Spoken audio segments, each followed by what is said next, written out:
আপোনালোক সকলোলৈকে মোৰ ডাংকাচি পৰিয়ালৰ সকলোলৈকে ৰঙালী বিহুৰ আমাৰ নতুন বছৰৰ অসমীয়া নতুন বছৰৰ আন্তৰিক শুভেচ্ছা আৰু শুভকামনা জনালোঁ আৰু লগতে মোৰ হিয়া ভৰা ওলগ জনালোঁ।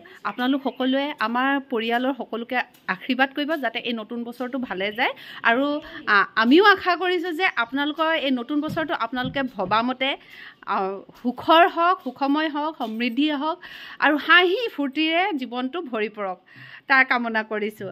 আৰু আপোনালোকক সকলোলৈকে ৰঙালী বিহুত কি কৰি আছোঁ দেখাম আৰু আপোনালোকেও যাতে কমেণ্ট বক্সত কমেণ্ট কৰি যাম। এতিয়া আমি ক'ত যাম? মাহীহঁতৰ তাত। য়েছ, মাহী আৰু মানে দুইয়া মা ঘৰতে যাম। আপোনালোক সকলোকে ৰঙালী বিহুৰ আন্তৰিক শুভেচ্ছা জনালোঁ। আশা কৰোঁ কি আপোনালোকৰ গোটেই বছৰটো শুভ যাওক।